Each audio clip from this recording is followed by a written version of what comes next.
Hi, I'm John Broussard from Brigham Young University. I'm here in California to meet with Mrs. Monique Zmuda, the Deputy Controller for the City and County of San Francisco.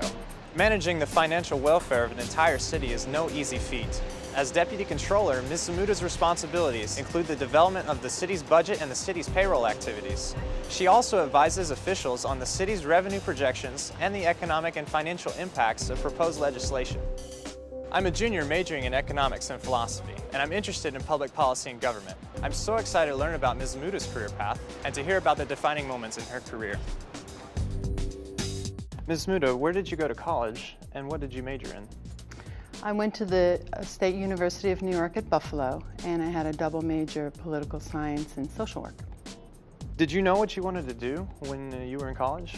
No, not as a sense of a career. However, I was always interested in community service, and so I did volunteer work throughout my college years, and so I knew that I either wanted to work for local government or be involved in the community in some way.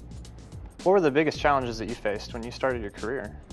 Well, at the time, this is the mid-70s, there really were not a lot of women that were in prominent positions of authority, particularly in the government. There were very few women legislators, few lawyers. They were law clerks.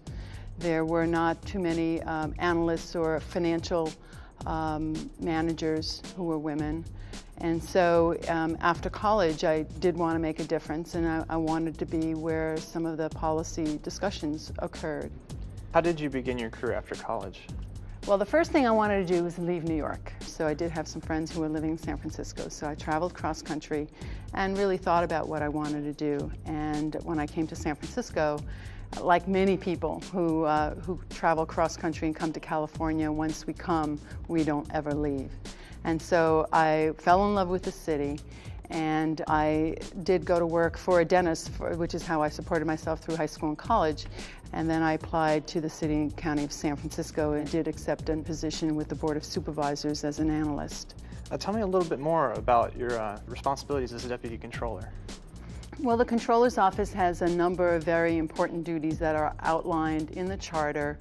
One of the most important duties is to keep the budget in balance. Unlike the federal government, the San Francisco government, revenues and expenditures must equal every year and along the course of the year. So one of our most important duties is to be sure that none of the city departments are expending funds that are beyond their revenue capacity. Also, a major function is to staff the Board of Supervisors and to provide them with financial advice. And so a lot of my time is spent working with the members of the Board of Supervisors and with the Mayor's office to keep the budget in balance and also to advise them on the impact of some of the proposals that they are considering. How do you manage your everyday stresses outside the job, and how do you put them aside to deal with challenges at work?